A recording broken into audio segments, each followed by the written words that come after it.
take one of them. Good. Either one. Thank you. It's ready to go. Okay.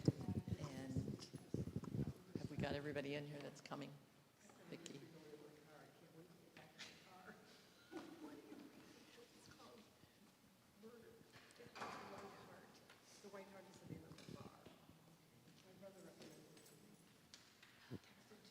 Ready?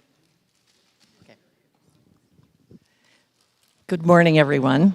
Thank you for being here, and those of you at home, thank you for joining us.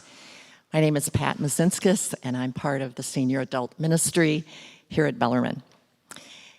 We present many different programs throughout the year, some, as this one, our morning coffees and presentations, and then we occasionally have, towards spring and summer, some evening programs. So we are very happy that you have joined us here, and please let your friends and neighbors know that they can watch this program online on our Bellarmine website. Today we have Mark Healy.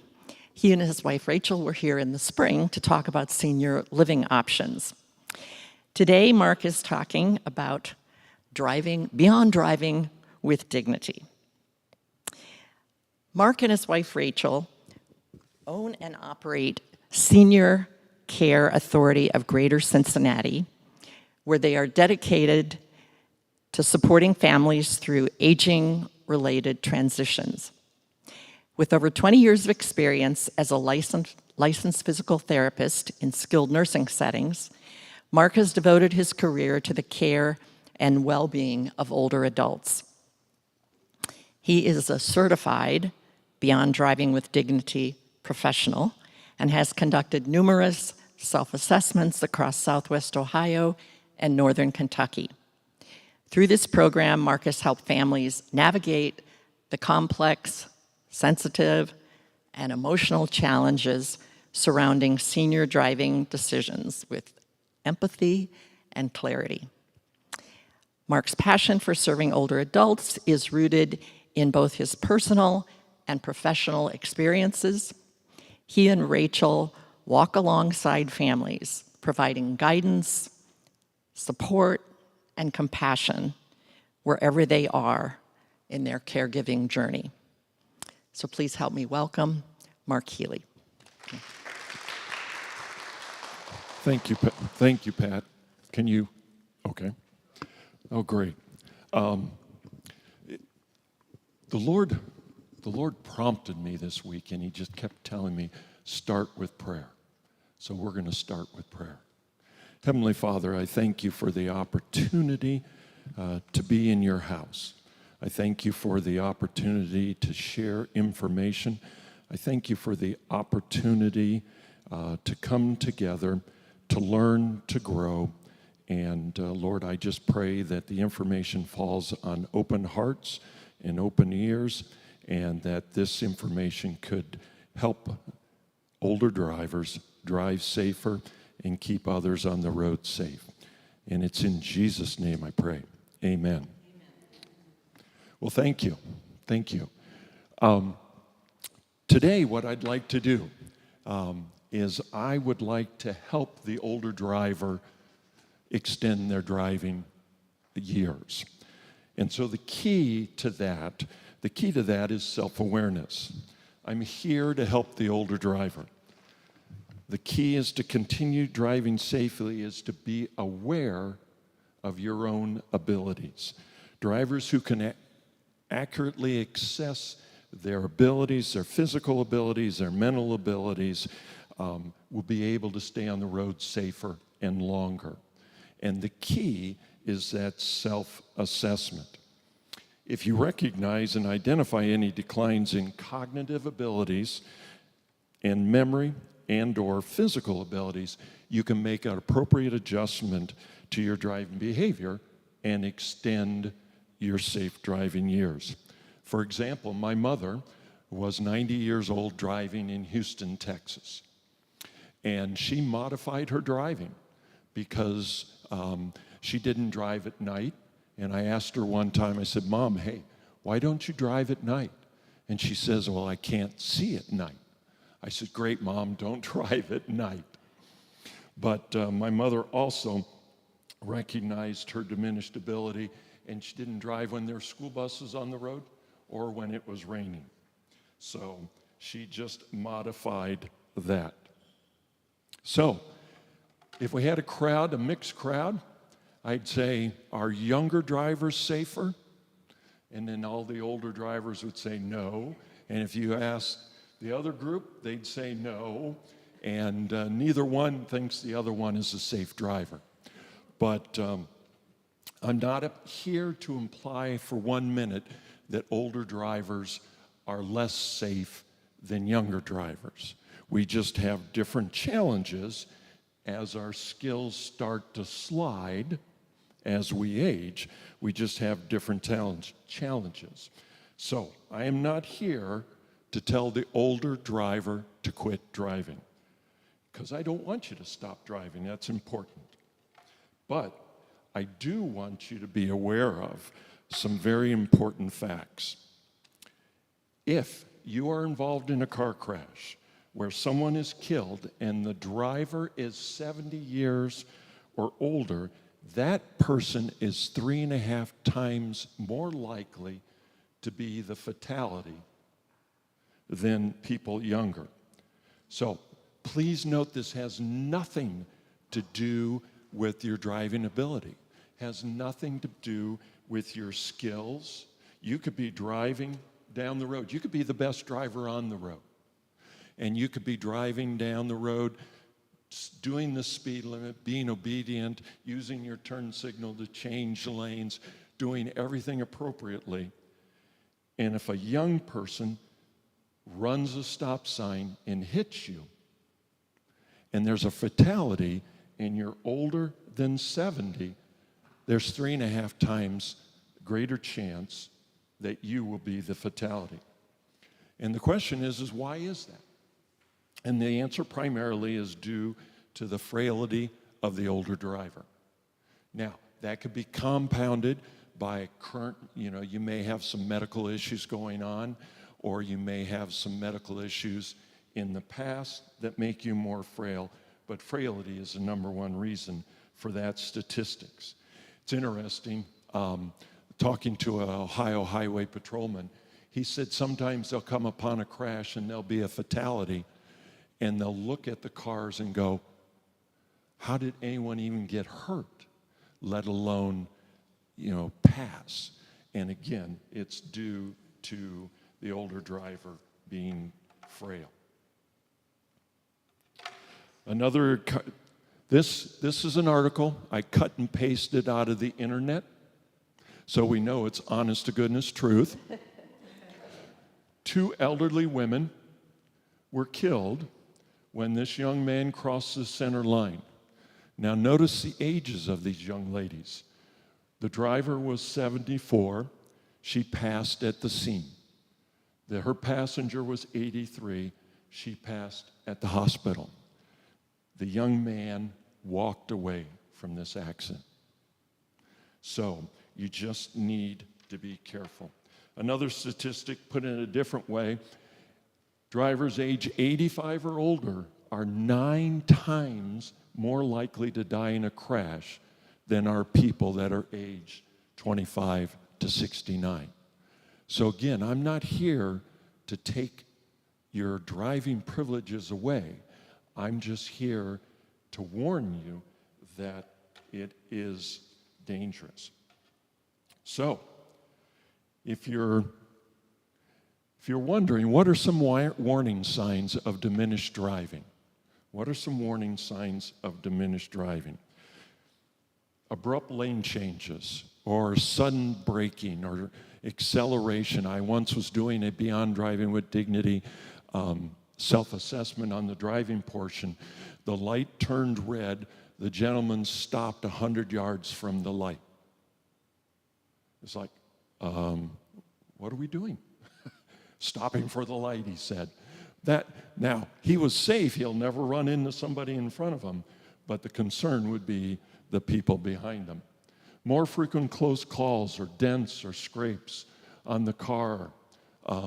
If your neighbor is calling you on a regular basis saying that you've run over their mailbox, or you've dented their car, that's probably a sign of diminishing skills.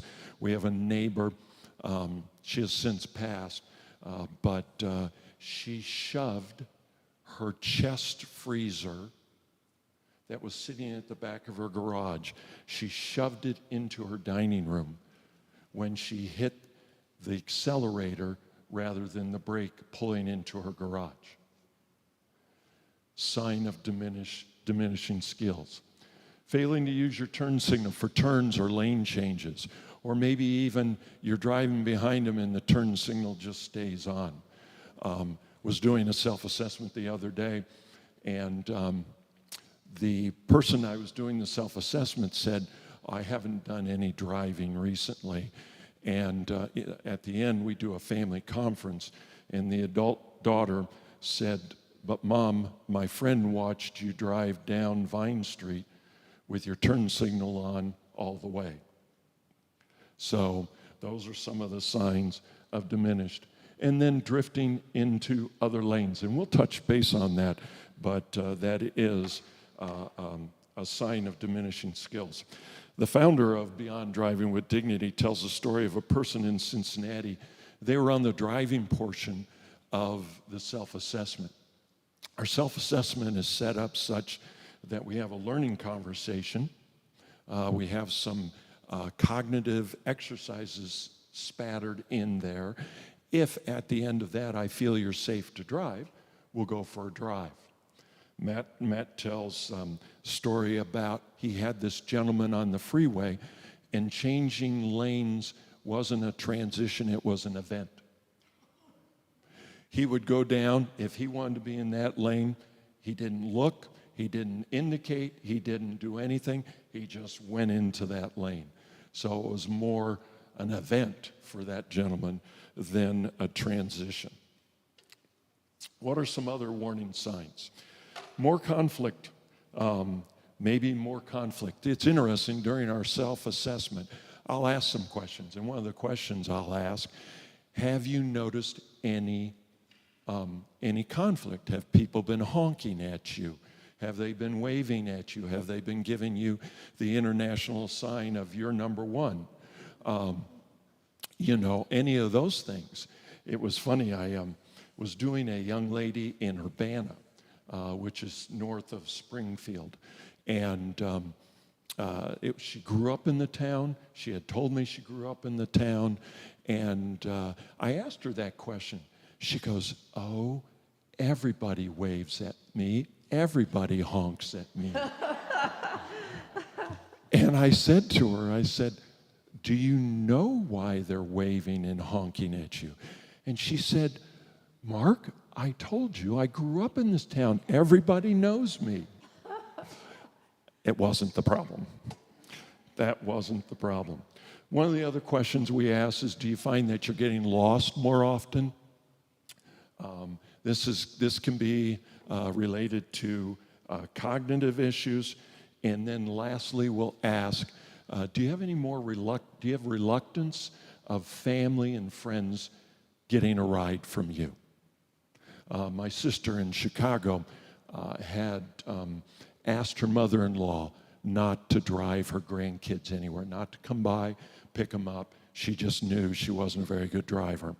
And she did it anyways, picked up my two nephews and my niece. They live in a suburb right next to Lake Michigan, just north of Chicago, and she took them to a park. And she parked in the parking lot facing the lake. It was kind of up on a little bit of a hill, and she forgot to put the car in park. And she got out of the car, and the car started rolling with my niece and nephew. The car started rolling towards Lake Michigan, and fortunately, a bystander was able to hop in the car and put the car in park. But those are signs of diminishing skills.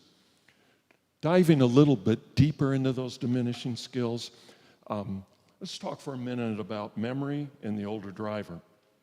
Changes in memory can also be a red flag for diminished skills and challenges with continuing safe driving. Working memory is the ability to retain information in an accessible state.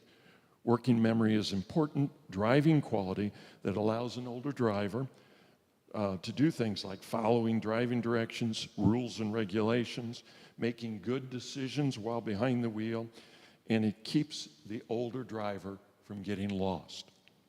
There's a study out of Toronto, Canada, and it's interesting. A lot of your older driver studies have come out of Canada. One of their studies, they wrote, memory-impaired patients are more likely to cross the center line of the road and stray out of their legal driving lane than healthier drivers. So when you think about that they're also more likely to make more mistakes, like turning left with oncoming traffic.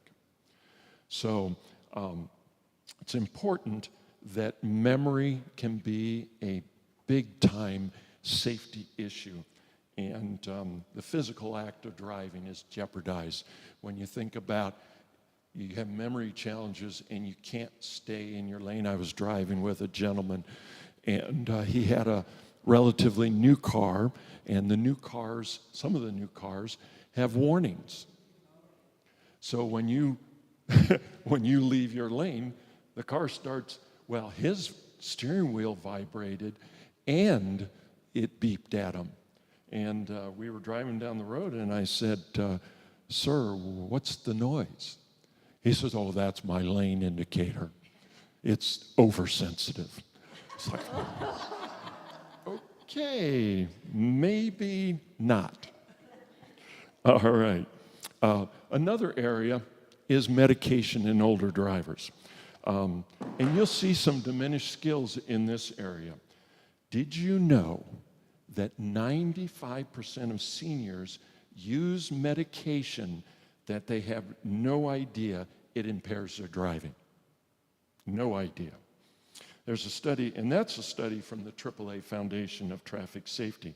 A study out of the University of Alabama, Birmingham, found in 630 adults they surveyed, only 28 acknowledged some awareness, just some awareness, the potential impact their medication has on their driving. I'm not a physician, I'm not a pharmacist, but if you or a loved one are on a multitude of medications prescribed by different physicians, be careful with combining that medication with driving. And the other thing that I would say is, if you get prescribed a new medication, maybe pass on driving for a couple days until you understand how that medication is going to make you feel, whether it's going to make you dizzy or make you lightheaded or maybe fog you up a little bit. So use the medication for a couple days before you drive. The interesting polypharmacy being 5 medications or more. Quite frequently, it's interesting if I had some irritation from maybe poison ivy, and I go to the dermatologist, and the dermatologist is going to give me some medication. Well, maybe that medication gives me a headache. So I go to my family practitioner, and the family practitioner gives me medication for my headache. But then that causes another problem, and I go to a different doctor for that other problem. They're not necessarily communicating.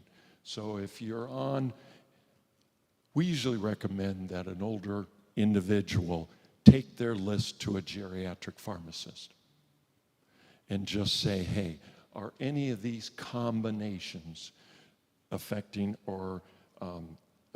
my driving, or could they possibly affect my driving?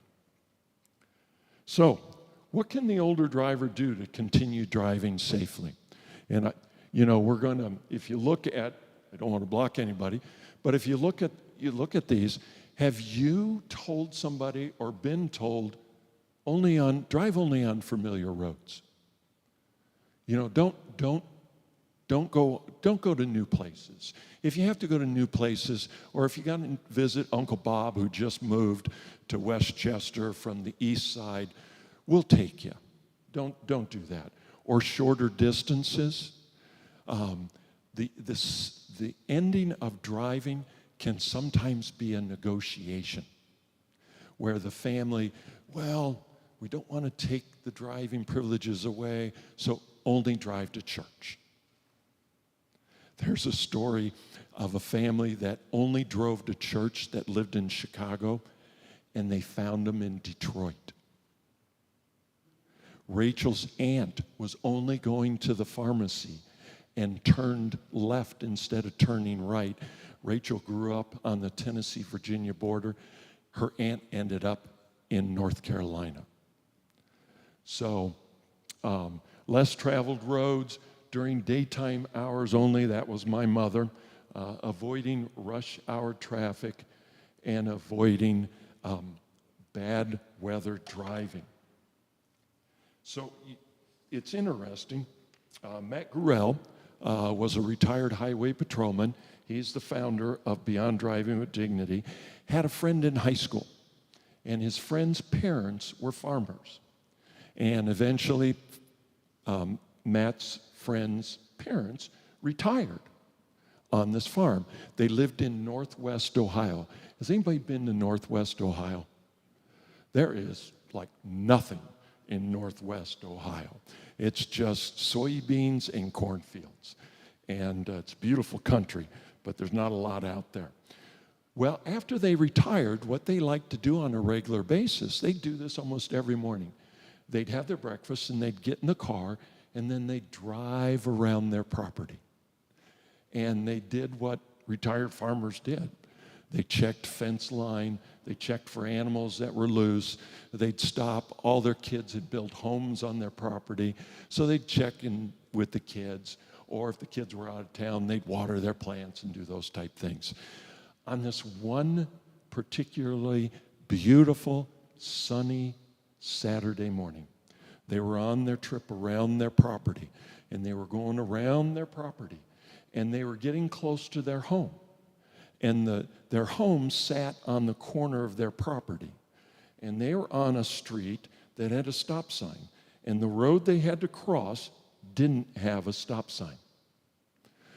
And as they stopped, and as they got into the intersection, they were rammed by a dump truck. The dump truck driver ended up driving into a tree, died instantaneously. This friend's parents were driven into their front yard, their car caught fire, and they died in their front yard. Now, the question is, if we go to those driving tips, if we go back to those driving tips, they are not going to keep you safe for the rest of your life. You are going to eventually, due to our aging process, you're going to end up having to retire. So, question is, were they on familiar roads? Well, absolutely. Drove around their property all their life. Were they driving shorter distances? Yeah. Less traveled roads. If you've been to Northwest Ohio, you know you might be the only car on the road. Daytime, it was a beautiful Sunday morning or Saturday morning. No rush hour in Northwest Ohio, unless you're in the Toledo area. And it was a beautiful day. So you have to, these are excellent for reducing the likelihood, but they're not a guarantee that they will keep you safe. And so you need to know that these will not keep you a safe driver forever. Okay? All right. They do have a shelf life, and if we live long enough, we will outlive the usefulness of these tips. Telling a person that's lost most of their cognitive ability or physical ability that they're going to be well served by just staying on shorter roads or familiar roads or shorter roads, or only driving in the daytime or only doing any of these things is crazy. That's craziness. These tips are good for somebody that still has their cognitive and their physical abilities left. The National Highway Traffic Safety Association says that on average, Americans are outliving their safe driving years by 7 to 10. So if we're blessed to live long enough, my mom's 95. Fortunately, we retired her a few years ago. But if we're blessed to live long enough, we're going to outlive our safe driving years by 7 to 10. So these tips are great for someone who has now cognitive or physical challenges, but if you do have some challenges, they won't keep you safe. So don't be this woman if your kids come to you and say, hey, maybe it's time to retire from driving. Don't be, it might be the first thing I say to my kids. I've been driving all my life and never had an accident. What's your guys' problem? But it's important. I did a self-assessment on a 97-year-old. And he met me at the door, and he looked me in the eyes. He was a little shorter than I was. He looked me in the eye, and he said, young man, I have driven for the last 90 years. I'm a better driver than you are. He learned to drive on his grandfather's farm. But when we started getting into the conversation part of the self-assessment, he didn't know the address of the place he lived at for the last 35 years. He had no idea of a lot of the questions that I asked.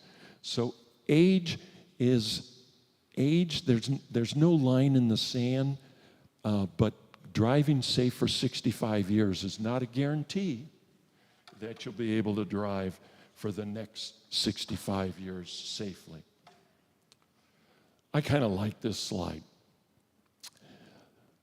The United States Department of Transportation, Federal Highway Administration, calls intersections points of conflict. I'm thinking, no kidding. No kidding. When you look at this, if you look at this picture closely, on the right side there are 5 lanes going straight. There are 3 lanes coming back, but on the other side of the intersection, there's only 3 lanes going straight. And then you've got pedestrian crossings. You've got 8 lanes going the other way. This is just huge points of conflict. It's interesting, when you look at airplanes, they hardly ever crash in midair. Most of the crashes occur landing and taking off. And the same thing is true with automobiles. Hardly any fatalities occur on the freeway. Most of your fatalities are going to occur at the intersections. Matter of fact, if you're 70 or older, 40% of all fatal crashes for people that are 70 and older happen at intersections. So truly, they are points of conflict, and they're dangerous places for older drivers. On top of that, an interesting study out of the University of Kentucky. After the age of 65, your chances of being involved in a left-hand turn accident increase by 8% each year after that. So I know none of you have reached 65, but when you reach 65 and you go to 66, you have an 8% higher chance of getting in a left turn accident. 68, 69, and you just keep adding those 8% on that. And they did a retrospective study. And the Ohio Highway Patrolman, I'm part of a group for older drivers, we call them older road users. And the State Highway Patrol documents everything from an accident, every possible detail from that accident, and they have some significant statistics in regards to that. As I mentioned earlier, Chronicle age is not a predeterminant for driving ability. You can be, I guess we all have to agree that as we age, we may be slowing down a little bit in our reaction time. We may be not as fast in processing information. Doesn't mean we're any less smarter than these young people walking out there. It just takes us a little bit longer to process that time. But quite frequently, we'll get a call at Senior Care Authority or Beyond Driving with Dignity, and the call kind of goes like this. My mom just turned 85, and she shouldn't be driving anymore. Okay, and then I ask them why they think they shouldn't be driving anymore.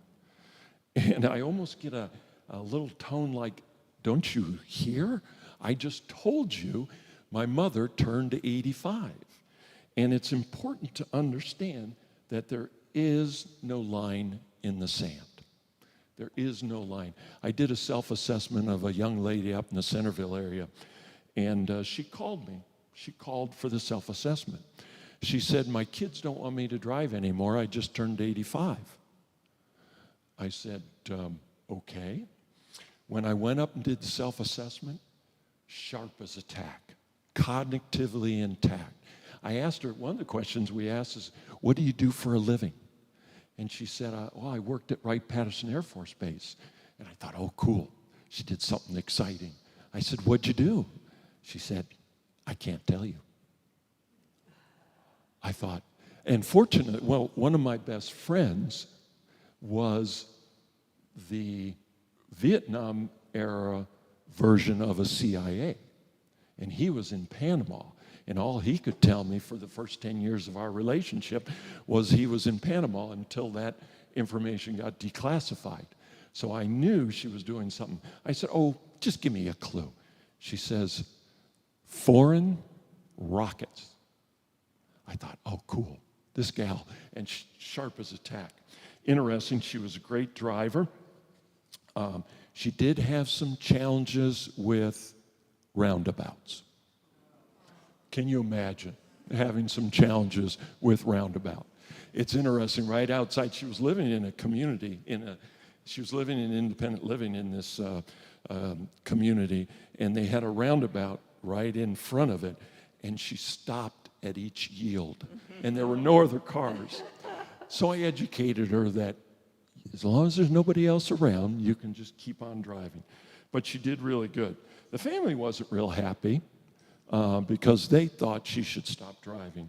But driving retirement is not based on age alone. Now again, I'll mention there is a correlation with age and diminished skills, but it doesn't have to be the final determinant. Now, for a moment of levity. The yahoos on the side here are saying, I'm starting to think testing seniors for driving isn't a bad idea. As our older road user is ordering a Happy Meal from the U.S. mailbox. So, this won't happen. Older drivers, several times there's been legislature that says that older drivers should be retested. But AARP has your back. And they are major lobbying, and they say it's age discrimination. So it'll be a long time coming before that happens. So, how do we extend our safe driving? If there's one key, please take this away with you. If there's one key to extending your safe driving years, it's staying physically active. We all know, generally speaking, exercise is very good for the older adults. But did you know there's a strong correlation between exercise and safe driving ability in older adults? There's a study out of Yale. They took two groups of older drivers. They tested both groups on a driving simulator. I don't know if you're familiar with, you sit in kind of a car seat, and in front of you are these panels, and it takes you on a road, and it has a steering wheel, and you have to accelerate and brake. A driving simulator. They tested both of them. The one group, they said, go home, do nothing different. The other group, they said, go home, do some stretching. They gave them some stretching exercises, and do some walking. They didn't tell them they had to walk a mile. They didn't tell them they had to get a gym membership. They said, just do some walking. 3 months later, they brought both groups back. The group that exercised made 37 fewer critical driving errors on the same driving simulation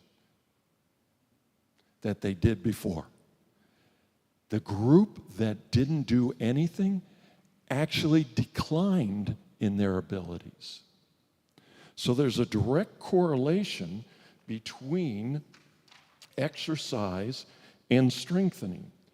And being a physical therapist, one of the things that I would always promote is that you stay active. Because my goal when I was working with seniors, older individuals, was I wanted you to skid into heaven. When the Lord called you, I wanted you to be so active, you skidded into heaven. But if you look around, it looks like a lot of people are going to plop into heaven. And so you can, and a little aside, there's also some significant studies that exercise can delay dementia. So if you're exercising, maybe you can push off dementia and pass before you even experience it. So that's how important exercise is. We ask about it on our self-assessment because we know it's that important. And here's a little tip. It's never too late to start. Never too late to start. All right. So why are seniors reluctant to give up driving? Group participation. Why are you guys reluctant to give up driving? Loss of independence. Pardon? Loss of independence. Loss of independence. That's usually the number one. I'll be talking to a group and I'll say, okay, raise a hand. Who wants to stop driving? And just like this, nobody raises a hand. And then I'll say, why? And they'll say, loss of independence. Some of the other reasons are, burden to others. Most families are a two-income family. So if you have adult children in the area, they're both working. You don't want to become a burden to them. Maybe there was a loss. If you look at this gentleman in the picture, 6 months ago he lost his wife. 3 months ago he was told he has cancer. This morning he was told that his kids are coming over to take the keys. It is a very difficult transition, and it needs to be handled with dignity. Fewer social opportunities and a fear of isolation. It's interesting because we call our program Beyond Driving with Dignity for a reason. I can take any one of your driving privileges away in the next 15 minutes. It's called a tow truck. I could just call up a tow truck, tow your car away, and your driving privileges is over. But that's not dignity. What we attempt to do is we want the older driver to make this transition with dignity. And we feel that's very important. So when we're doing our assessment, we're hoping that the older driver sees that maybe it's time to retire from driving or modify your driving. My mother drove, and then as her vision decreased, she stopped driving at night. She never drove when there were school buses on the road. So her hair appointment, her doctor's appointment, her dental appointment, all of those appointments happened between 10 and 2 in Houston, Texas. So it's important that that the decision is made with some dignity. Now, I'll be perfectly honest with you, there's some people that just, dig their heels in the ground and say, I'm not giving up driving. I don't care what you say. And then the family, yes. Uh-huh.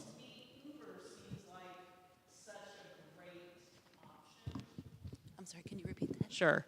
Hi, I'm in my 50s, and to me, Uber seems like a great option because you can still get to where you need to go. You have the flexibility to schedule it yourself. It is costly, but if you're not paying for a car and insurance, so I guess I would love to hear from maybe people that are older than me as to what is the reluctance to using Uber as an alternative to driving. The response I get, because one of the questions we ask is, do you have a cell phone? In our self-assessment, do you have a cell phone? And how comfortable are you in using it? And I have found most of the older drivers that I have been with, they say they're good at it, because what we'll do is we'll go to 3 stops. I'll say, if you could only drive 3 more places, where would you go? And then we'll go and we'll park in that spot. And then I'll ask them, okay, let's pretend you're lost. You told me earlier you were good with your phone. Find your way home using your phone. In the last probably 4 or 5 that I've done, they can open their phone, but it's the technology involved. Now, there are some options, and Uber is very sensitive to the senior road user, and they're starting to make some adjustments to that. So where the adult children can then help the seniors drive, and they'll actually let you know. The website said that if you set up an Uber for your parents, they'll tell you when they've picked them up. They'll tell you when they've dropped them off. They'll tell you when they've picked them up again, and they'll tell you when they dropped them off at home, and whether they made it safely in the house. So there are some things like that. It's interesting. In my notes, I had put that, we'll talk about it, but just planning ahead. We're all going to have to retire from driving if we're blessed to live long enough. So while where we're still independent driving, use Uber occasionally. And it's interesting because I was talking with our son, went up and watched the Bengals beat the Browns up in Cleveland. And they took an Uber from their hotel to the game. And I said, oh, how'd that work? He said, it was expensive as all get out. I said, why is that? He said, Uber increases their prices with the increase in demand. I thought, well, I put in my notes to go to a Reds or a Bengals game. Don't do that. Just go to Sawyer Point or somewhere where there's nothing happening and get a cheaper rate. But yeah, it's a concern. Technology. Technology, people don't want to change. So yeah, it is very difficult. So it's interesting when it comes to taking away keys. We had a friend of ours in a networking event told us that his mom, when he goes visit his mom at a retirement community, his mom will introduce him because he worked for a law firm. She was so proud of him. She'd introduce him and say, my son works for such and such law firm. And then her tone would change, and she said, and he took my keys 10 years ago. And she was still bitter 10 years later. So it's a tough challenge. It's a tough challenge. So what can you do? My recommendation is that you stay educated. AAA has an online driver's education. There are BEC. There are different transportation services in the Cincinnati area. I have that sheet. Pardon? I have that sheet. I ran the and copies we for have you. that sheet. Yeah, the resources you provided. resources available so that you can, you can get some training if you feel that you need. The Ohio Department of Transportation, and as I mentioned earlier, I'm part of an older road user group. Our goal is to eliminate fatalities in older road users. Eliminate fatalities in older road users. So we're working on different changes. We're working on educating police officers and different things like that. So Ohio Department of Transportation has a wonderful website for older drivers' safety. They have a program called Stay Fit to Drive. So that's a place that you can get some information from. You can actually ask them and they'll send you that information. And we have some information out back. You may want to consult your physician and see if you're on medication that might cause some effects that may affect your driving. You might want to be honest. You might want to listen to your friends and your family. If your friends and if you've been giving your friends and family a ride to Mass or a ride to McDonald's or whatever, and they're gently and kindly declining, it might be a key that it's time to do it. One of the things on this list is the P word, plan. Plan now. Start using Uber. Start using some of these resources. In Warren County, I have a next door neighbor whose vision he can see but not well enough to drive. I can almost set my clock at 8 o'clock. A Warren County transportation bus goes by my house, picks him up, takes him to the community center for $1.50. An hour or two later, picks him up at the community center, takes him home for $1.50. And you mentioned Uber being expensive, but AAA did a study, and they did a new car. So you got a lease payment or a payment on the car, you've got insurance, you've got gas. They say that for a year, that you're probably spending anywhere from $8,000 to $15,000 in car expense. And you're never going to spend that much money taking an Uber or spending $1.50. Claremont County also has a very inexpensive transportation service. I know it's hard to believe, but I'm on Medicare Advantage, and my Medicare Advantage gives me 24 one-way trips to appointments. So 24 one-way trips. My Humana Advantage will pay for my trip to the doctor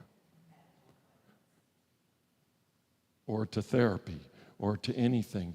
So could be 12 doctor visits, could be 12 therapy visits, could be anything along those lines, so that there are ways to do that. You know, one of my favorite parts of the self-assessment is the family conference at the end. Because if an individual has decided, or I've recommended that they retire from driving, I then bring the family in. Because independence is important. We've all discovered how devastating isolation is through the last 2021, those years. So you need to stay independent, and we want you to stay independent, so I involve the family. How are we going to get mom to Mass? How are we going to get mom to the beauty shop? How are we going to get dad to his weekly McDonald's visit with the boys? And Matt had a self-assessment when he first started, and he was met at the door by this young lady, and she looked at Matt, and she was mad as a hornet. And she said, "I know why you're here, and I don't like you." We'll call her Ethel. Ethel wasn't her name, but we'll call her Ethel. So Ethel, they sat down and did the self-assessment, and shortly after finishing up the first beginning of the part, Ethel started to cry. Ethel looked at Matt and said, "You know what? for my safety and for safety of other people on the road, I need to give up retirement. So Matt then had the family conference at the end involved. Matt called her a couple months later and said, "Ethel, how are you doing?" She said, "Oh, Matt, I'm exhausted." Matt said, "Oh no, what's wrong?" She said, "Matt, I've never been this socially active in my entire life." She had grandkids, she had neighbors, she had church members, she had everybody stepped up to the plate and just got her out of the house. Isolation is worse than smoking 17 cigarettes a day. You have to stay active. This is our family agreement. It's for the individual that we feel is safe or has modified their driving. Eventually, they're going to have to retire. If they've had some dementia diagnosis, they're definitely going to have to retire. And it's just a way that we give the older driver the opportunity to name somebody that when that somebody comes up to them and says, "You know what, Mark? It's time. It's time to retire from driving." That they're a trusted friend and that they believe them. The key to safe and successful retirement from driving is to have a plan and to find and implement that transportation plan. You need to find alternatives to keep that individual independent and active. Maybe it's a drive to the community center so they can do aquatic therapy, or they can walk the track like my friend that I just told you about, walks 5 miles at the community center every day. It's amazing. He's amazing. Can't see worth a lick, but he's amazing. So, Matt was doing a presentation up in the Akron area. As Matt was doing the presentation, the young lady on the left was sitting off to Matt's left. And with this lovely look on her face, like she just consumed 12 onions or 12 lemons. And he had the lady on the right was sitting on his right. About 10, 15 minutes into the presentation, Matt heard the gal on the left say, "If I ever have to retire from driving, I'll just die." So don't even begin to think that you're going to tell me to retire from driving. Shortly after the presentation, the young lady on the right came up to Matt and said, "You know, if I have to retire from driving, it'll be challenging, but I think I can figure it out. I'll make it happen." And it's interesting that whether, as Henry Ford would say, whether you think you can or you think you can't, you're right. If you retire from driving, it is not the end of the world, because there are alternatives. There are other ways of getting where you need to get. Now, do you remember the first time your folks allowed you to drive away from the house on your own? I mean, we can still remember that. I remember it was a yellow Chevrolet Impala. And I got to drive away on my own. That is exciting. And there are a lot of people that still get excited about driving. But you've got to understand that because of declining abilities, declining cognitive speeds, that eventually, if you live long enough, that you will eventually have to retire. What do we do at Senior Care Authority? We come along, we provide a high-touch service to families seeking elder care.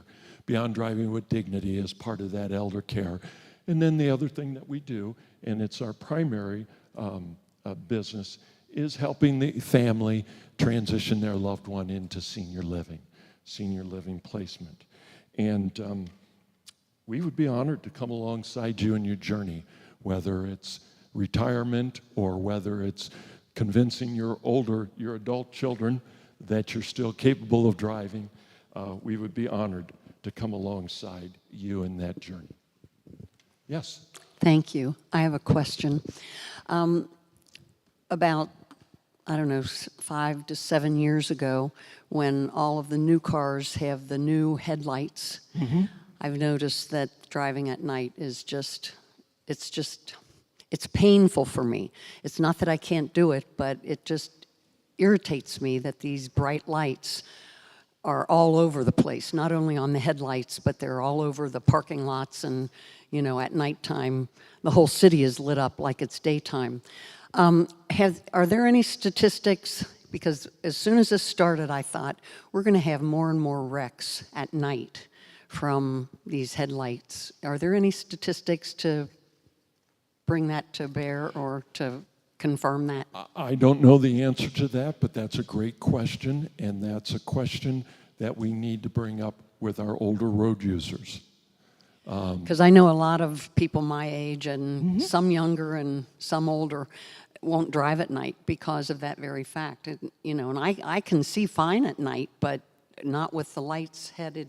And I've tried the glasses, you know, the glasses that supposedly get rid of the glare, and they don't help. They just make the glare yellow. Yellow or blue. Now it's a yellow glare. Yeah. But Okay. I just wondered if you had any information Well, that's a great on- question, and I will find out. The statistics may be a little, what's the word I'm looking for?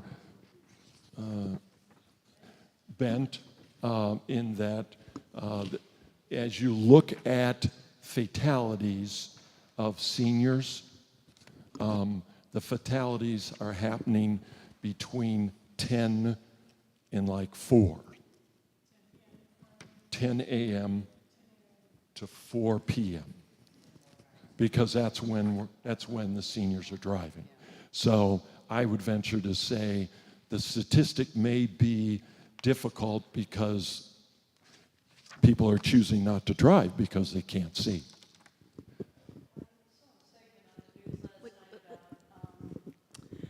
I saw a segment on the news last night about in Akron, they've really increased their bus ridership by the person who's in charge of the whole, you know, bus authority, goes on buses all the time, talks to people, and they're running very regularly every 15 minutes. And it seems like in Cincinnati, there's not a culture of bus riding. I don't know why. I mean, it doesn't seem like that many people take the bus like they do in big cities. And I don't know why that is. I mean, it seems like it would be such a perfect alternative to driving. Absolutely, absolutely, and it's interesting, the older road user group, there's one group that all they're working on is alternative transportation. That's all they're working on. And so it's a slow process. It's just a process of change. You know, I grew up in Cleveland, and we would hop on the rapid transit. We would go to Maple. I don't know if anybody's from Cleveland area, but we'd hop in. We'd go drive from Bedford to Maple Heights. We'd hop on the rapid transit and then ride it right downtown. And my dentist appointments and the doctor's appointments were all via. One of my best memories is riding the rapid transit to go see the Cleveland Indians probably lose with my dad. So, yeah. I don't know if you know about this, and I don't know the details, but I think Metro Bus has something new where they have all these little vans that I think. Please? I've seen ads for those. Yeah. So when I was looking into it just a little bit, it almost sounded like I thought, wow, is this going to be competition for Uber? And I don't know if the little vans, you call them up like you would call an Uber, and if it just gets you from point A of the bus line to point B of a bus line, or is it actually taking customers to like their doctor's office and all that, versus riding on a bus that would take longer with a lot of other people, and you don't want to get sick, and you're worried about, you know, things like that. Well, So do you know anything about that? Absolutely. Absolutely. I did a self-assessment to a young lady that lived just up the street from Reading High School. And if you're within a mile of a metro, a mainline metro, you can get a bus. They're little minivans that come pick you up, and even if you need help with a wheelchair or a walker or those type things, Metro will service you, and it's a grant from the state of Ohio to Metro. It was, gosh, I think it was maybe a $300,000 or $400,000 grant to implement this service. So the service, so if you need to go to a doctor's appointment, you need to go to the gym, you need to go wherever you need to go, you call them up, you say, this is when I need to go, this is when I need to be there, and then they'll book that for you. Now, they may put 2 or 3 people on with you, but then they'll take you, and then in that booking process, you tell them when you want to come back. Now, is it a little less convenient? Because you may have to wait a little bit for them to pick you up at the doctor's office, but it still gets you there. It's interesting, doing a self-assessment. The gal lived at a very nice community in this area. It was she was in independent living of the community. And she has a sister that lives in New York City. I says, does your sister drive to Broadway to see a play? Does your sister drive anywhere to do anything in New York City? She goes, oh no, she hails a cab. She does this, she does that. She never drives anywhere. She has a car there, but she only drives out of the city, but she doesn't drive in the city. And I said to her, does she consider that inconvenient? And she said, well, I guess not. And so it's a matter of Henry Ford. If you think you can, you can. If you think you can't, you can't. So, but they are doing that. I just wonder why Metro started that. Is it because maybe a number of factors that we're having more accidents, or they're trying to provide a real service for elderly or for whoever doesn't want to be on a big bus system, and I'm just curious how efficient it is. Well, they say something's in the pudding. The proof is in the pudding. So they just got the grant. They just started the program. The push is from the National Highway Traffic Safety Association's comment that we're all outliving our safe driving years. So that's one push. The other push is from the state of Ohio, public safety, that they want people safer and they want to eliminate fatalities. And you go to somebody that's having some cognitive issues, if they're drifting lanes, that's not good for anybody.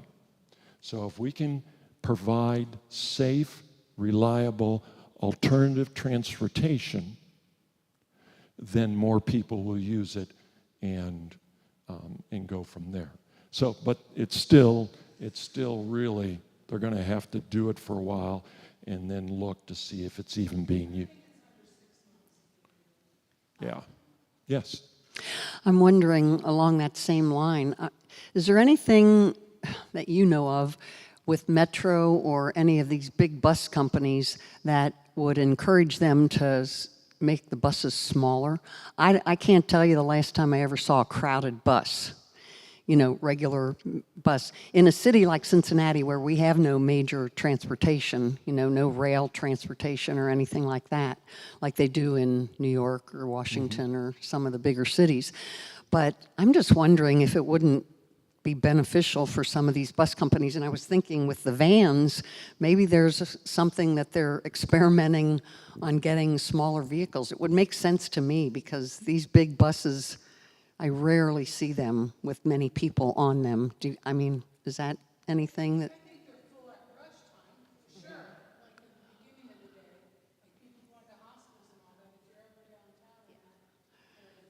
Maybe I'm not on a bus line, but I just. And there's lots of schools that use Metro. They don't have their own buses.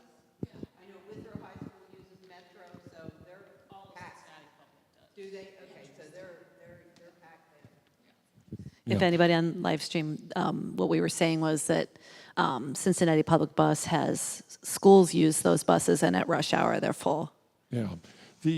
We've put together a senior transportation services. Now it covers all the counties. So Claremont and Butler and Warren and Hamilton are on here.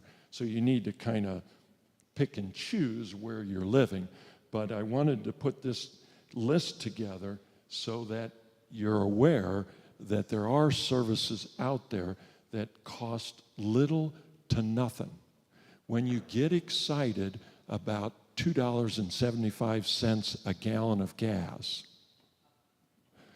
and you get excited about that, and you can get to the community center for $1.50, and you don't have to drive, and you're chauffeured, and you don't have to find a parking spot. You don't have to do any of that. You don't have to tell the university what your license plate number is. Exactly. So they don't tow you away. These services are available. Now, there are some services you want to ask the right questions, because some of these services, there are some services that will take you to your doctor's appointment for $150. So you want to be careful that that your service is covered. And interesting enough, Uber on their website says they work through some of these senior advantage programs. Now, things are coming down the pike where things are going to change. Will those benefits still be offered next year? We don't know, but the year is still young. And I would start taking advantage of those things now while you're still independent, so that you're accustomed to it and used to it, so that if the day does come that you need to retire. And Mark provided this so graciously to us. I have some printouts on the table, and I'll have extra copies that we'll put on the place where we put our bulletin. All right. Thank you so very much. And thank you, Mark, very much. We just passed out some evaluations. If you could take time to fill those out. Thank you. Yeah. Thank you.